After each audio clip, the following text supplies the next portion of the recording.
Қайырлы күн достар, менің арнама қош келдіңіз. Бүгін сіздермен хит болып жатқан микс пирогтардың рецептісімен бөлісемін. Ең алдымен қамырын жасап аламыз. Ол үшін бізге 3 жұмыртқа және де қант, бөлме температурасындағы сары май қажет болады. Барлығын жақсылап миксермен 5 минут араластырамыз. Ескертетін жайт, мен бұл жерде 1-ден 3 қамырды жасап жатырмын. Сондықтан астына описание осы 3 қамырдың грамын жазып кететін боламын. Егер де сіз біреуін ғана жасайтын болсаңыз, сол жерден грамды 3-ке бөлсеңіз болғаны. Енді үстінен ұнды саламыз. Одан соң разрыхительді жақсылап миксермен араластырамыз. Миксермен араластыру міндетті емес, қолыңызбен араластырып біркелкі қамыр шығарсаңыз болғаны. Бір ғана пирогты жасайтын болсаңыз, мысалға мен бағана 3 жұмыртқаны қостым. Сол жердегі 1 жұмыртқа болады, және де қантты да дәл солай грамдарын 3-ке бөліп аламыз. Міне біздің қамырымыз дайын. Енді начинкасын дайындаймыз. Начинкасын дайындағанша қамырды тоңазытқышқа салып қоямыз. Творогты аламыз.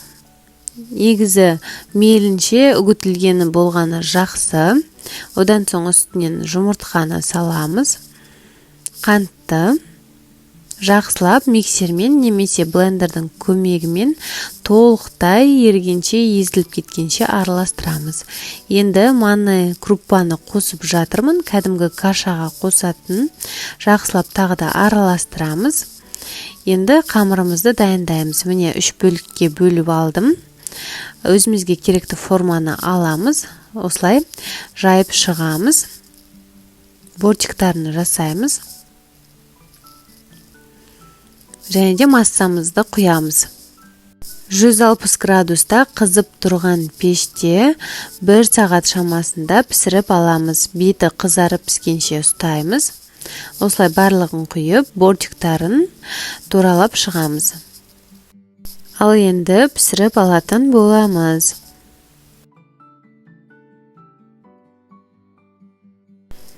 Міне біздің пирогымыз пісіп шықты. Енді толықтай суығанша тоңазытқышқа кем дегенде 2 сағатқа салып қоямыз.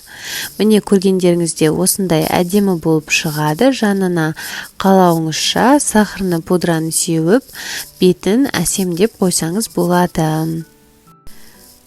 Микс пирог жасасаңыз, осылай 4-ке бөліп, ыдысымызға саламыз. Дәмі өте керемет, ерекше болып піседі. Көріп тұрғандарыңыздай, жаны ешқандай жері жарылмаған, өте керемет болып піскен. Міндетті түрде осы рецептімен дайындап көріңіз, ас болсын. Ал енді келесі пирогымыз бізде восточный пирог. Сол қамырды дәл солай ыдысымызға жайып шығатын боламыз. Бортиктарын жасаймыз. Вилкамен тесікшелер жасап шығамыз. Одан соң мейізді жаңғағымызды жақсылап жуып, кептіріп, осы қамырдың үстінен қойып шығамыз. Болғаннан соң сгущенный молоконы үстінен құямыз. Негізі мүмкіндігінше таба алсаңыз, Три желанияның сгущенкасы жақсы болады. Мен таба алмадым. Сондықтан осындай сгущенканы пайдаландым. Барлығын құйып болғаннан соң 180 градуста қызып тұрған пеште 25 минут шамасында пісіріп алатын боламыз.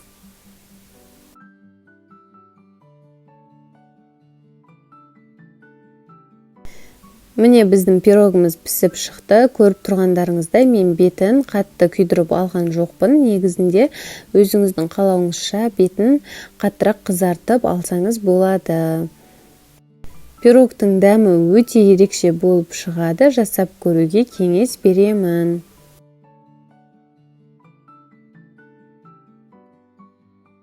Келесі кезекте бізде қарақаттан пирогымыз болады. Қамырымызды алып, дәл солай қолымызбен жайып шығатын боламыз. Бортиктарын жасаймыз.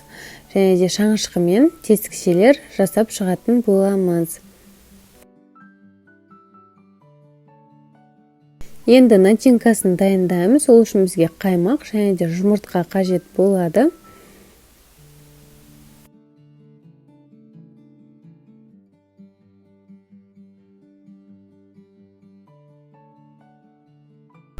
Үстінен қантты саламыз.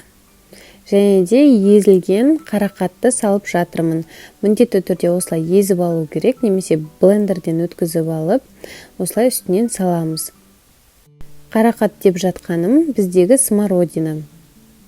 Енді жақсылап венчиктің көмегімен біркелкі болғанша араластырып аламыз. Мына жерде мен арасына 20 грамм кукурузный крахмал қосқан болатынмын, сондықтан арасына қосуды ұмытпаңыз. Міне біздің массамыз дайын, ал енді қамырымыздың үстінен құйып, 160 градуста қызып тұрған пеште тағы да 1 сағат шамасында пісіріп алатын боламыз.